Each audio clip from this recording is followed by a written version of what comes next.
Oke, video kali ini sebenarnya berhubungan sama video sebelumnya yang V103 testing ini.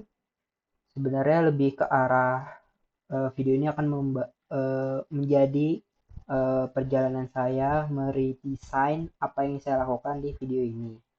Dan di video ini sebenarnya kalau boleh cerita eh, hanya sepertiga dari apa yang saya inginkan. Yang saya inginkan itu adalah membuat sebenarnya sederhana banget, cuman bikin backend API untuk mengurus CRUD activity. Intinya nanti nanti akan memanage activity apa saja yang bisa dilakukan. Mengapa sederhana? Kalau dilihat dari entity-nya tuh cuma ada 3 yang utamanya. User, kategori, sama activity-nya langsung. Nah, untuk pattern arsitekturnya kita pakai layer dan mungkin kemungkinan besar akan seperti ini. Project project apa struktur projectnya seperti ini dari Pak Eko Kanedi dari Programming Zaman Now dari Golang Clean Architecture. Nah, tapi di video seperti yang saya sebutkan sebelumnya ini akan bertahap. Yang saya akan kerjakan lebih dahulu tuh tabel user, dan user ini nggak masih tahap-tahap awal, maksudnya seperti fitur-fitur seperti login, logout, autentikasi itu masih belum saya terapkan. Tapi saya sudah persiapan tabel-tabelnya. Dan untuk saat ini masih dalam tahap desain database-nya doang, belum sampai ke implementasi itu apa arsitektur pakai Go-nya, pakai Golangnya. Nah, oke. Okay. Untuk biar jelasinnya lebih struktur, saya bikin semacam history pengerjaan aja. Sini ini bagian ya, ini cuman nge-setup GitHub doang sama ya GitHub doang, repository GitHub. Yang pertama saya lakukan tuh saya melakukan desain database-nya pakai IRD. Toolsnya yang saya gunakan itu adalah PlaneUML biar bisa dikerjakan secara code. Nah, seperti yang saya jelaskan sebelumnya, ada 3 agent utama, ada user, ada kategori, ada activity. Yang saya kerjakan pertama itu user dulu. Nah, RD ini saya bikin secara ringkas, nggak ada atribut-atributnya itu biar lebih mudah dilihat saja. Nanti yang atribut-atributnya saya lihat di IE, di II ya itu. Terus ini hubungan relasinya, user ke kategori itu bisa membuat banyak dan bisa satu user juga boleh nggak bikin kategori, jadi nggak wajib 0 ke n. Kategori itu harus dibuat satu orang dan exactly one, jadi 1,1. Nah, kalau habis itu user ke activity itu adalah membuat juga, jadi user boleh membuat banyak activity dan juga tidak membuat 3 apa-apa, jadi 0 ke n. Activity sama kayak kategori harus dibuat satu dan harus minimal satu yang buat. Jadi activity nggak mungkin ada tanpa dibuat oleh user. Dan activity cuma dibikin satu user. Nah, user ke activity itu juga ada lagi, selain membuat adalah melakukan juga. Jadi user bisa melakukan banyak aktivitas dan juga nggak apa-apa, nggak ngelakuin aktivitas nggak apa-apa. Nah, activity boleh dilakukan oleh banyak user, tapi juga ada boleh satu activity nggak dikerjakan oleh siapapun. Jadi 0 ke n. Nah, habis itu ada ada relasi kategoris kategoris pengkategorian. Nah, kategori ini akan mengkategorikan activity boleh satu atau banyak. Jadi satu kategori bisa diisi oleh satu activity atau banyak oleh atau banyak aktivitas. Ini aktivitas bisa harus dimasukkan oleh satu dan minimal satu. Jadi activity nggak boleh berdiri sendiri, harus berhubungan dengan satu kategori. Ini hubungan relasinya dari RD.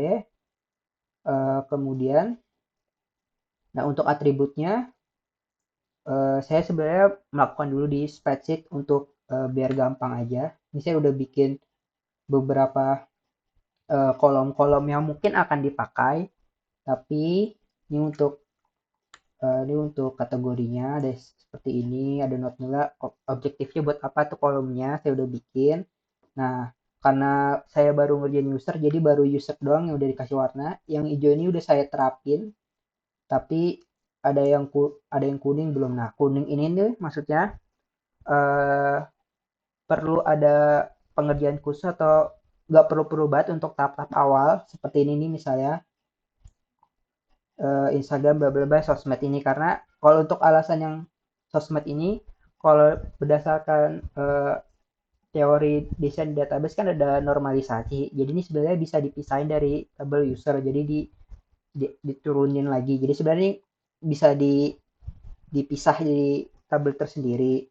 Terus misalnya status ini juga login login ini juga masih bisa dikerjakan nanti, jadi gak terlalu penting-penting banget untuk tahap sekarang. Jadi yang kuning-kuning belum diimplementasikan. Ini untuk activity-nya. Jadi karena activity itu uh, end to end, ini to many, jadi akan menghasilkan tabel baru lagi do activity dengan user. Jadi dia menghasilkan tabel baru lagi. Jadi seperti itu. Untuk tabel-tabelnya, rincian tabel yang akan digunakan. Nah, untuk implementasi ininya kita bisa lihat di engineering nih ya. Kita lihat di sini. Nah, ini juga pakai plain UML. Sebenarnya sama aja kayak ERD, tapi di sini ada atributnya. Di sini ada primary key. Kalau ada tanda titik ini artinya nggak boleh kosong, not null. Terus ada ininya apa? Tipe datanya boleh kasih unik. Seperti ini ERD-nya. IE-nya engineering apa sih namanya? Plan. Itu namanya. Waduh kok bukan. Information engineering. Nah, dari sini nih. Nah, ini juga alasan saya pakai kenapa nggak langsung many to many tapi ada many, ada nol, minimal 0 atau many, jadi dari sini. Nah, balik lagi. Terus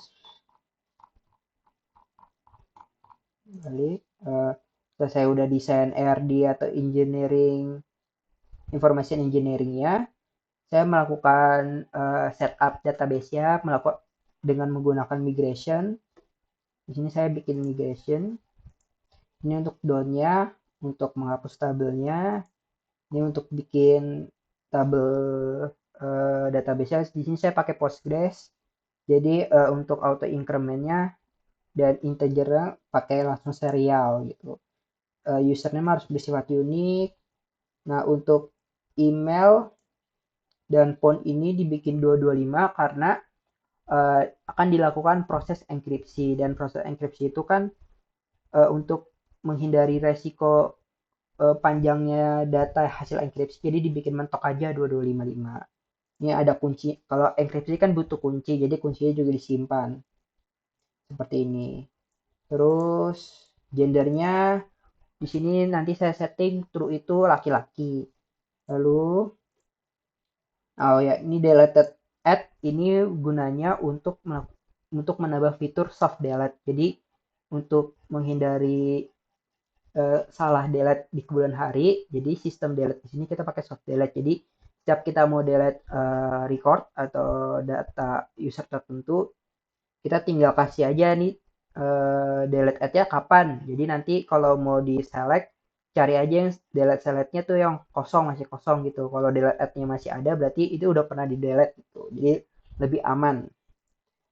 Terus password di sini harus disimpan dalam kondisi yang sudah di hashing.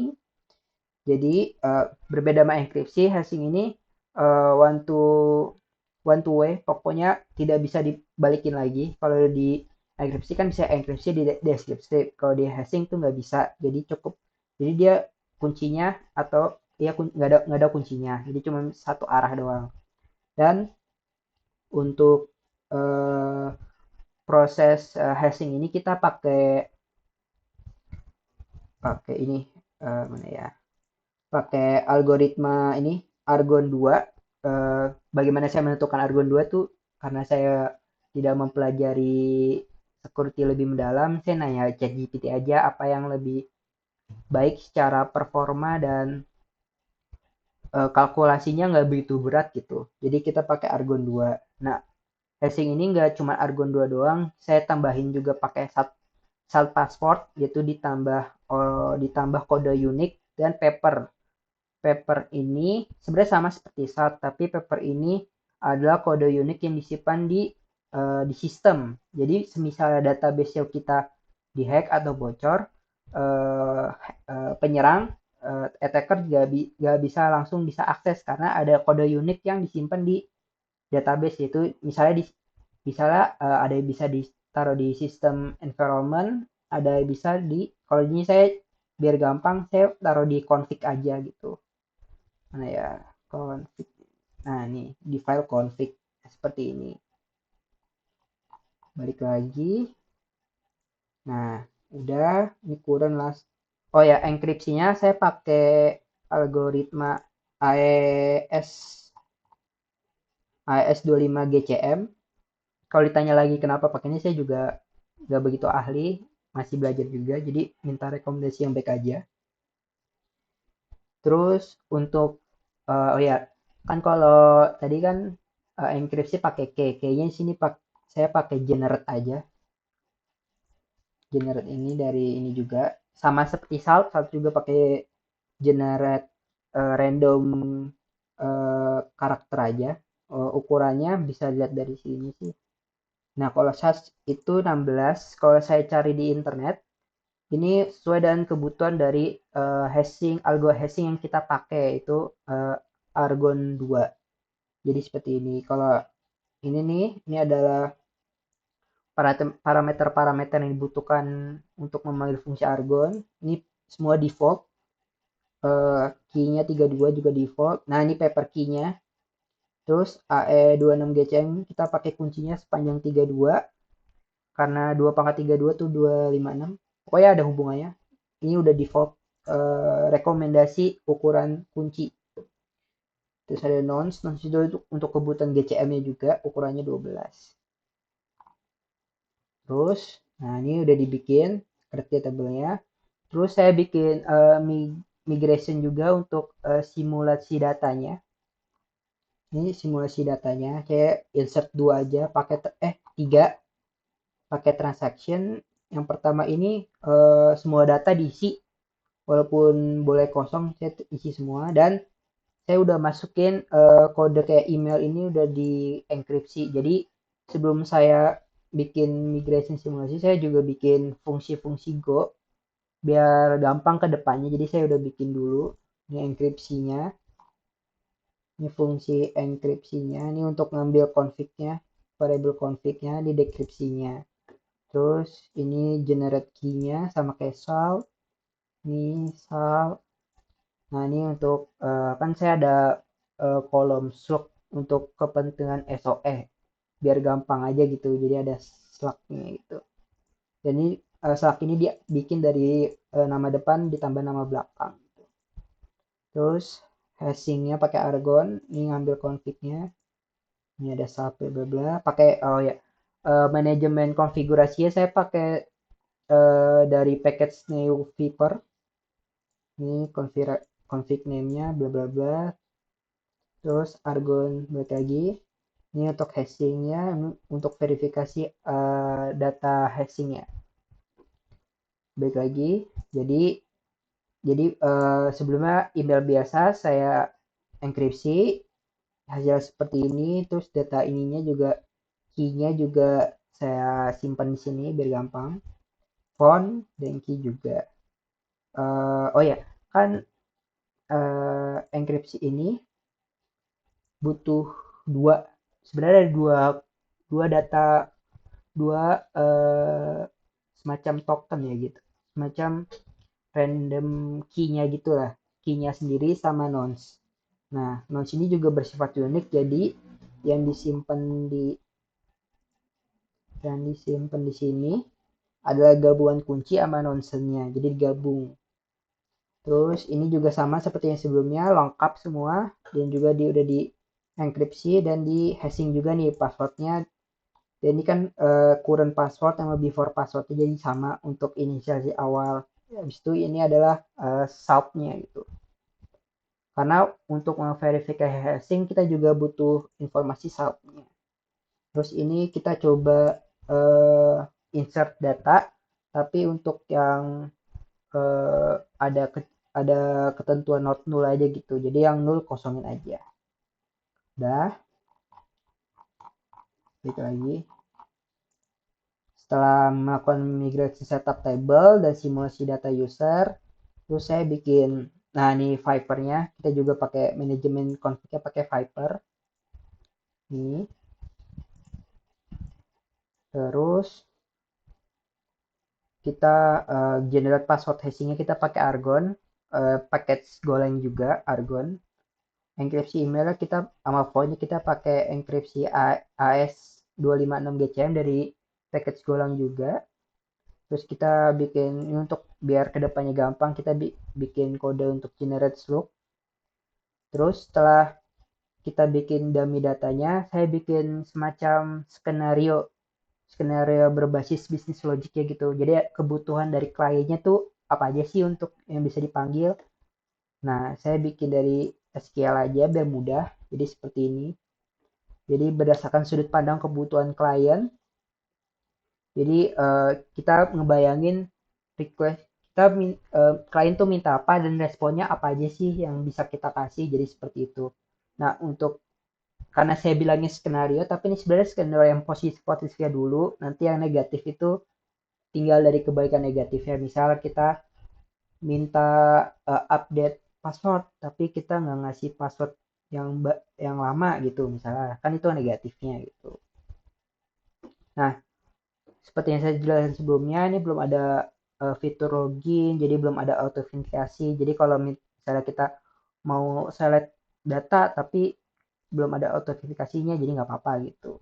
Nah, yang pertama di sini ada get all user to know, mendapatkan semua user yang kita tahu udah terdaftar. Terus kita juga melakukan get demografi. Nah, demografi ini kan banyak ya. Jadi untuk di sini baru ada gender sama umur doang. Umur ini nanti diambil dari birthday.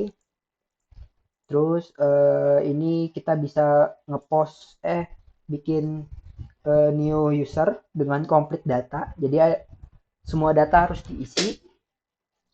Terus ini kita juga melakukan uh, bikin baru data tapi data-data yang dibutuhin aja gitu. Jadi partially gitu. Terus kita ke endpoint ini. Jadi ada banyak ambil data by ID untuk ini, sak, full name, ambil kontaknya doang, kebutuhannya ambil picture doang, ambil passwordnya doang. Terus kita juga ngeput, berarti kita mereplace all data user. Jadi semua kolomnya kita update. Terus kita nge-patch juga. Nge-patch ini berarti kita update sebagian data doang. Misal kita update password.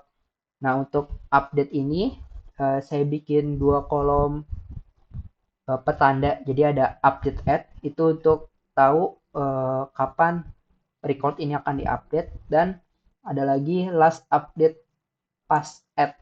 Jadi ini akan terupdate jika kita hanya mengupdate passwordnya aja. Misalnya kita update passwordnya aja tapi kolom lain nggak diupdate, berarti yang diupdate ini aja. Jadi seperti itu. Terus ini nge-patch kan banyak skenario nya, ambil foto, update foto, bla bla bla, terus berakhir dengan delete seperti ini. Nah, dari skenario yang saya buat ini, saya terjemahkan lagi ke dalam dokumentasi API-nya. Dokumentasi API yang saya buat itu pakai tools OpenAPI. Jadi hasilnya seperti ini. Nah, kalau kita buat ininya, jadi seperti ini. Proyeknya Suraya, sub proyeknya namanya entertainment. Jadi kita ngebahas aktiviti-aktiviti kegiatan hiburan apa yang bisa saya kerjakan. Ini servernya. Server ini saya bikin jadi environmentnya bisa dipilih-pilih di apa aja gitu, untuk kebutuhan apa aja. Untuk authorization-nya kita pakai token, tapi ini masih nanti. Jadi nanti di user ada tab kolom token. Ya tokennya kita taruh di header. Dia habis login kita dapat token gitu. Tapi itu nanti. Nah ini usernya. User pertama itu untuk dapetin user, semua user, enter register. Nah, karena user ini banyak, jadi kita butuh fitur paging. Nah, paging ini untuk parameter-parameter seperti patch-nya keberapa, ukuran yang ditampilkan setiap patch itu berapa, nanti kita ambil dari query di URL-nya. Ini seperti ini. Terus saya bikin kode 200-nya seperti apa. Ini contoh suksesnya seperti ini. Terus kalau misalnya nggak ada konten, usernya sama sekali nggak ada, balikinnya seperti apa, misalnya apa, dan timestampnya berapa. Misalnya nggak di unauthorized seperti ini, internet service seperti ini. Terus kita misalnya bikin ngepost, nge-create new user. Nah, request body-nya seperti ini karena kita akan melakukan ngepost, berarti datanya harus lengkap. Sebenarnya nggak lengkap juga apa sih, kan ada beberapa kolom yang notong, jadi complete or partly data. Kemungkinan seperti ini requestnya, ini responnya seperti ini kalau 201-nya sukses, kita pakai JSON ya, responnya. Terus 400-nya sama seperti sebelumnya, 401 500. Ini demografinya, endpointnya dibedain sebenarnya sama kayak get all sebelumnya. Terus apa lagi, terus ini untuk dapetin ID berdasar username. Awalnya tadi saya mau pakai ID karena ID-nya itu sebenarnya ID-nya nggak mau cuman kayak serial 1 2 3 4 5 pengen banyak, tapi kan gitu juga ujung-ujungnya juga di pet URL juga rada ngebingungin gitu, jadi pakai username aja gitu, lebih umum, lebih gampang dicari gitu. Nah seperti ini datanya, ngebalin data cuma satu doang karena kan cuma berdasarkan username doang. Terus bad request 401 404 500. Ini kita melakukan replace all data dengan completed data. Ini seperti ini. Terus kita juga melakukan delete. Delete ini tentunya juga soft delete ya. Jadi dibalikinnya seperti ini. Nah, kalau berhasil delete user ID dengan user ini is successfully gitu. Seperti ini. Dan terakhir ngepatch. Kalau dilihat dari skenario SL sebelumnya kan ngepatch tuh banyak, apalagi get ID itu banyak tuh, nanti kayak saya bingung apakah perlu didokumentasi di dokumentasi ininya atau nanti aja di bagian kode golangnya gitu, di bagian service bla bla blanya gitu. Jadi saya coba update yang pakai pastoral data, coba skenario update password gitu ceritanya. Nah ini karena mau update password doang, jadi butuhnya ini doang, passwordnya doang. Nanti baliknya seperti ini. Nah ini untuk skemanya biar gampang di manage dokumentasi API-nya. Nah habis itu udah bikin. Terus ini sebenarnya belum penting-penting banget untuk tahap sekarang. Saya bikin semacam struktur responnya apa aja. eh, Struktur responnya tuh pasti ada datanya. Datanya ini bisa isinya banyak atau enggak, jadi pakai ini data T itu bisa any, semacam any gitu. Terus message, timestamp, kalau pakai paging gitu-gitu. Tapi ini saya belum pelajari sih, masih nyontek dari uh, projectnya Pak Eko, jadi belum paham banget ini modelnya gimana. Itu aja sih. Terus karena biar menyicil-nyicil, jadi saya setiap bikin fungsi atau generate gitu, saya udah bikin apa testingnya. Nah seperti ini saya udah bikin beberapa testing, kayak misalnya testing ini ngecek Vipernya, terus ngecek bikin soundnya, terus generate key-nya. Nah kalau kalian lihat kenapa cuma suksesnya doang nggak pakai yang negatif, sebenarnya sih bisa tapi perlu dibikin semacam mock gitu karena kita akan memanggil fungsi dari third party. Jadi kita kalau mau bikin negatifnya kita bikin semacam mock, bikin kayak fungsi uh, kayak imitasi itulah. Jadi kita bisa ngehandle errornya juga bisa. Tapi itu kayak nggak perlu-perlu banget untuk semacam fungsi seperti ini doang. Jadi itu nggak dipakai. Nah, jadi suksesnya doang. Terus kita ngecek hashnya, misalnya hashing berhasil dan verifikasi berhasil. Ini verifnya gagal. Ini cuman kita nggak ngelakuin hashing, jadi hashing itu disiapin dulu nih data-data hashingnya. Jadi langsung nge-verif doang. Jadi seperti itu. Terus verifikasinya, misalnya encrypt sama decryptnya sukses, ini decryptnya salah, tapi dengan nodes yang salah, ini key-nya yang salah. Terus ini sukses encrypt dan sukses decrypt. Oh, ini key-nya dengan key-nya kita bikin sendiri gitu, nggak pakai random. Terus just ini kita ngedecrypt doang seperti itu. Nah, ini nggak penting sih. Nah, ini bikin slug-nya jadi benar. Udah nih coverage, karena ini masih awal-awal banget jadi nggak begitu penting-penting banget. Bentar, mana ya? Nah nih coba kita tes ya.